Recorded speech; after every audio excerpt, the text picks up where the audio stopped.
Hi everyone, இன்னைக்கு நம்ம கார்த்திக் ரேவதியில் ஒரு பயங்கரமான ப்ரோமோ வந்திருக்கு. அதை பற்றி தான் பார்க்க போகிறோம். இந்த வீடியோ பிடிச்சிருந்தா லைக் பண்ணுங்கள் அண்ட் சப்ஸ்கிரைபும் பண்ணுங்கள். வாங்க வீடியோக்குள்ளே போகலாம். அதாவது நம்ம பார்த்துருந்தோம், நேற்றுக்கு ரேவதியை வந்து நம்ம மாயா கும்பல் வந்து கடத்திட்டு போயிட்டாங்கல்ல.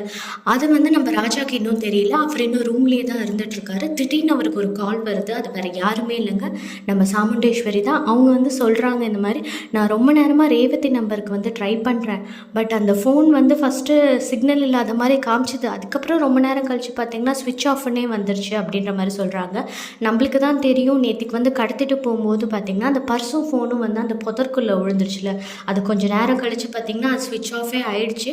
அதுக்கப்புறமா ராஜாவுக்கு வந்து செம ஷாக் ஆகிடுச்சு. ஐயோ, மாத்திரை வாங்க தானே போகிறேன்னு சொன்னால் இப்போ என்னடானா ஃபோனே ஸ்விட்ச் ஆஃப் ஆகிடுச்சு, ஆளையும் காணும் அப்படின்ற மாதிரி உடனே சாமுண்டேஸ்வரி அம்மா வந்து கேட்குறாங்க, கொஞ்சம் இருந்தால் கொடுக்குறீங்களா மாப்பிள்ள பக்கத்தில் இருந்தான்னொடனே அவர் உடனே சமாளிக்கிறாரு. இல்லை, அவங்க வந்து இப்போ தான் அவங்க ஃப்ரெண்டு திவ்யா வந்திருந்தாங்க, அவங்களோட கொஞ்சம் பக்கத்தில் போயிருக்காங்கன்ற மாதிரி சொல்லி சமாளித்து வச்சுட்டாரு. அவர் வந்து அதுக்கப்புறம் என்ன பண்ணுறாருன்னா அவரே தேடுறதுக்காக போகிறாரு. அங்கே போனோடனே பார்த்திங்கன்னா அந்த மெடிக்கல் ஷாப் ஒன்று இருக்கும்ல வெளியில், அங்கே தானே அவங்க மாத்திரை வாங்கினாங்க. அங்கெல்லாம் தேடிட்டு அந்த மெடிக்கல் ஷாப் பொண்ணுக்கிட்டெல்லாம் கேட்டுட்ருக்காரு. அப்படியே வந்துட்டு இருக்கும்போது பார்த்திங்கன்னா திடீர்னு வந்து ஒரு கால் வருது. அது வேறு யாருமே இல்லை, மாயா தான். அவர் கால் வந்தோடனேவே அவருக்கு தெரிஞ்சிருச்சு. ஓகே சொல்லு மாயா அப்படின்னோடனே, நீ ரொம்ப ஷார்ப்பு தான் அப்படின்ற மாதிரி மாயா அங்கேருந்து சொல்கிறாங்க.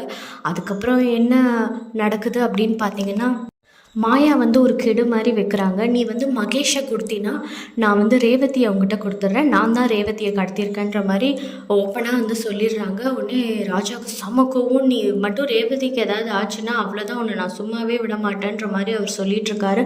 மாயா சொல்கிறாங்க, நீ முதல்ல மகேஷை கண்டுபிடிச்சி என்கிட்ட ஒப்படைக்கிறதுக்கு வழியை பாரு, எனக்கும் இப்படி தானே இருக்கும் இவ்வளோ நேரம் மகேஷ் இல்லாமல் அப்படின்ற மாதிரி அவங்களும் பயங்கரமாக பேசிகிட்டு இருக்காங்க. அங்கே ராஜாவுக்கு ஒன்றுமே புரியல. இப்போ ஏன்னா ராஜாவுக்குமே தெரியாது மகேஷ் எங்கே இருக்காங்க, யார் கடத்தினாங்க. ஏன்னா நம்ம எல்லாருக்கும் தான் தெரியும் அவங்க சாமுண்டேஸ்வரி அம்மா தான் கடத்திருக்காங்கன்ற மாதிரி. உடனே அவருக்கு என்ன பண்ணுறதுனே தெரில. அதுக்கப்புறமா வந்து பார்த்திங்கன்னா இவர் வந்து அந்த க்ளூவெல்லாம் இருக்குல்ல, அந்த புதரில் விழுந்தது, அதுக்கப்புறமா அப்படி இப்படின்னு சொல்லி சிசிடிவி இதெல்லாம் வச்சு எப்படியோ கண்டுபிடிச்சி நம்ம ரேவதி இருக்கிற இடத்த கண்டுபிடிச்சிடுறாங்க. உடனே மாயாவுக்கு தெரிஞ்சிருது இந்த மாதிரி ராஜா இந்த விஷயத்தெல்லாம் கண்டுபிடிச்சி அங்கே வந்துட்டுருக்காங்கன்னு சொல்லிட்டு. ரேவதியும் ஒரு பக்கம் வந்து பார்த்திங்கன்னா அங்கேருந்து எஸ்கேப் ஆகிற மாதிரி காட்டுறாங்க. அப்போ வந்து மாயா வந்து சொல்லிடுறாங்க, இதுக்கு மேலேயும் வந்து பொறுமை இல்லை எனக்கு, நீ பேசாமல் ரேவதியோட இந்த கதையை முடிச்சிருங்க அப்படின்ற மாதிரி சொல்லி அந்த அடிகள்கிட்ட சொல்லிடுறாங்க. அவங்க ஒரு மலை உச்சியில் போயிட்டுருக்காங்க, ரேவதியும் ஓடிக்கிட்டு இருக்காங்க. இந்த பக்கம் ராஜாவும் பார்த்துட்டார் ரேவதியை. அப்படியே ஓடிட்டு இருக்கும்போது இந்த அடியாட்கள்லாம் பிடிச்சி தள்ளுறாங்க. அதோடு அந்த ப்ரோமோ முடிச்சிருச்சுங்க.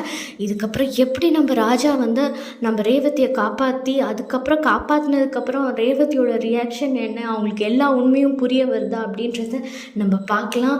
அதுக்கு முன்னாடி இந்த வீடியோ பிடிச்சிருந்தா லைக் பண்ணுங்கள், சப்ஸ்கிரைபும் பண்ணுங்கள். தேங்க்யூ ஃபார் வாட்சிங்.